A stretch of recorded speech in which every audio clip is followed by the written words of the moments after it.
November 1ஆம் தேதியிலே மீண்டும் உங்களை சந்திப்பதில் எனக்கு ரொம்ப மகிழ்ச்சி. கர்த்தர் உங்களை ஆசீர்வதிப்பார் என்று உங்களை வாழ்த்துகிறேன். பிரேஸ் இம்மானுவேல் அசெம்பிளி திருச்சபையிலே இந்த மாதத்தின் நம்முடைய கருப்பொருள் பிள்ளைகள் கர்த்தரால் வரும் சுதந்திரம். வேத வசனத்திலே 127ஆம் சங்கீதம் வசனம் 3-4 இப்படியாக சொல்கிறது. இதோ பிள்ளைகள் கர்த்தரால் வரும் சுதந்திரம், கர்ப்பத்தின் கனி அவரால் கிடைக்கும் பலன். வாழ வயதின் குமாரர் பலவான் கையில் உள்ள அம்புகளுக்கு ஒப்பாய் இருக்கிறார்கள். மெய்யாகவே பிள்ளைகள் கர்த்தரால நாம் பெறும் ஒரு பெரிய ஈவு. நான் சிறு பையனாய் இருந்தபோது என் பெற்றோர்கள் நான் சண்டே ஸ்கூலுக்கு போய் வர வேண்டும் என்று வழியை கட்டாயம் பண்ணுவார்கள். இன்றைக்கு முதிர் வயதாகிவிட்டேன். ஒரு போதகராகவும் நான் பணியாற்றி வருகிறேன். நான் ஆண்டவருக்கு நன்றி சொல்கிறேன். அதிகம் நான் கற்றிருந்தாலும் அதிகமாய் என்னை விசுவாசத்தில் உறுதிப்படுத்தினது நான் சண்டே ஸ்கூல்ல சிறு பையனாய் நான் போய் வந்த போது எனக்கு கற்றுக் கொடுக்கப்பட்ட விசுவாசம். தேவன் என்னை ஆசீர்வதித்தது போல உங்களையும் ஆசீர்வதித்துக் கொண்டிருக்கிறார். உங்க பிள்ளைகள் ஆசீர்வதிக்கப்பட வேண்டும் என்றால் பிரேஸ் இம்மானுவேல் அசெம்பிளி திருச்சபைக்கு இந்த மாதம் ஒவ்வொரு ஞாயிற்றுக்கிழமையும் அழைத்து வாருங்கள். ஒவ்வொரு ஞாயிற்றுக்கிழமையும் உங்க பிள்ளைகளுக்கென்று போதகர் குறிப்பிட்டு பேசுவார். பிள்ளைகளுக்கு ஜெபிக்க ஏவப்பட்டால் பிள்ளைகளுக்காக ஜெபிப்பார். பிள்ளைகள் தங்களுடைய விசுவாசத்தை அறிக்கை செய்ய ஏவப்பட்டால் போதகர் அவர்களை இப்படியாக அறிக்கை செய்ய அழைப்பார். அழைத்து வாருங்கள், உங்க பிள்ளைகள் மிகவும் ஆசீர்வதிக்கப்படுவார்கள். ஒரு தகப்பன் ஒருவன் இருந்தான். வீடு கட்டும் ஒரு பெரிய தொழிலாளியாய் இருந்தார். ஆனால் தேவனுக்கு மகிமை உண்டாக அவருடைய பிசினஸ்ல திடீரென்று ஒரு சரிவு உண்டானது.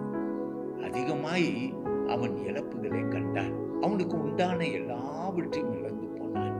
ஆண்டவருக்கு மகிமை உண்டாக கர்த்தருடைய பிள்ளையை அவனுடைய இருதயத்தில் இருந்த ஒரு ஆசை ஒன்று மட்டும்தான், என் பிள்ளைகளுக்காக நான் எதையாவது சேர்த்து வைக்க வேண்டும், ஒரு வீட்டையாவது என் பிள்ளைகளுக்கென்று நான் சேர்த்து வைக்க வேண்டும் என்று யோசித்தான். ஆனால் எல்லாவற்றையும் இழந்தவனாய் இருந்தான்.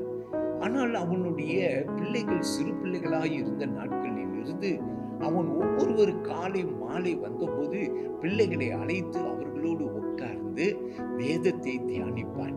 ஆண்டவருக்கு மகிமை உண்டாக அவன் முதிர் வயதிலே அவன் பிள்ளைகளை அழைத்தான். ஒன்றாக இணைந்து பிள்ளைகள் அவனுடைய படுக்கையை சுத்தி இருந்த போது அவர்கள் கையை பிடித்து கொண்டு சொன்னான், நான் உங்களுக்கென்று ஒன்றும் சேர்த்து வைக்காது போனேன், சொத்து ஒன்றும் இல்லாமல் எல்லாவற்றையும் இழந்து போனேன் என்று அவன் கண்ணீர் விட்டான். அவனுடைய மூத்த சகோதரன் தன் தகப்பனுடைய கையை பிடித்து கொண்டு தகப்பனிடத்திலே அவன் சொன்னான், அப்பா, நீங்கள் எங்களுக்கென்று இந்த உலகத்தில் சொத்தை சேர்த்து வைக்காவிட்டாலும் நீங்கள் ஒன்றை செய்தீர்கள், எங்கள் இருதயத்துக்குள்ளார விசுவாசத்தை வளர்த்தீர்கள். இன்று பாருங்கள், நாங்கள் எல்லோரும் தேவனுடைய பிள்ளைகளாக ஆண்டவருக்கென்று நாங்கள் உறுதியாக இருக்கிறோம். அதல்லவா நீங்கள் எங்களுக்கு கொடுத்த பெரிதான சொத்து என்றார்கள். ஆண்டவருக்கு மகிமை உண்டாக தகப்பன் தாரத்தாரியாய் கண்ணீர் வடித்து பிள்ளைகளுடைய கையை பிடித்து கொண்டு ஒரு ஜெபத்தை ஏறெடுத்தான். தேவன் நல்லவர். நல்ல ஒரு குடும்பத்தை, தேவனுக்கு பயந்த ஒரு குடும்பத்தை கட்டும்படி கர்த்தர் விரும்புகிறார். பிள்ளைகள் மெய்யாகவே கர்த்தருடைய சுதந்திரம், ஆண்டவர் கொடுத்த ஒரு பரிசு என்று நாம் பார்க்கிறோம். ஆனால் அவள் குழந்தை பாக்கியம் இல்லாமல் இருந்த போது கர்த்தரிடத்திலே ஜெபித்தாள். ஆண்டவர் அவளுக்கு குழந்தை பாக்கியம் கொடுத்தார். அப்போது ஆண்டவரிடத்திலே இருந்து பெற்று அவருக்கே கொடுப்பேன் என்று அவன் ஜீவனால் எல்லாம் கர்த்தருடைய ஊழியத்திற்கென்று அர்ப்பணம் பண்ண கிருபை கர்த்தர் கொடுத்தார். அருமையான தேவ பிள்ளைகளே, பிள்ளைகள் ஒரு பரிசு. பிள்ளைகள் ஆண்டவர் ஆள கொடுக்கப்பட்ட ஒரு பலன் என்றும் நாம் சொல்லுகிறோம். ஆபிரகாமை பாருங்கள், முதிர் வயது ஆயும் குழந்தை பாக்கியம் இல்லாமல் சாரால் கர்ப்பம் செத்ததாய் இருந்த போது ஆண்டவர் அந்த கர்ப்பத்தை உயிர்ப்பித்தார். அருமையான தேவனுக்கு மகிமை உண்டாகத்தக்க அவள் கர்ப்பம் தரித்து ஈசாக்கை பெற்றாள். ஆண்டவர் இடத்துல இருந்து பெற்ற அவருடைய பலன் என்று சொல்லி அவருடைய நாமத்தை பெற்றோர்கள் கனம் பண்ணினார்கள். அருமையான தேவனுடைய பிள்ளைகள், ஆண்டவர் வேதத்திலே நமக்கு இன்னமும் சொல்லுகிறார், பிள்ளைகள் அவருடைய கையில் இருந்து நாம் பெற்ற அம்புகள் என்று நாம் பார்க்கிறோம்.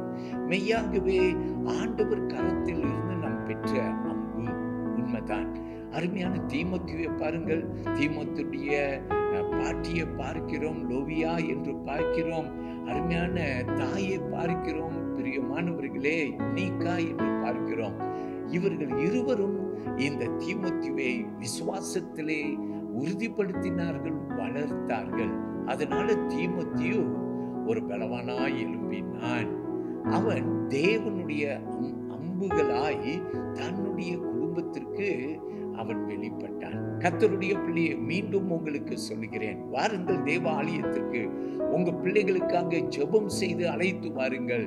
வழி தப்பி போகிறார்கள் என்றால் இந்த மாதம் ஒரு முக்கியமான மாதம், நம்முடைய பிள்ளைகள் ஆசீர்வதிக்கப்படுகிற மாதம்.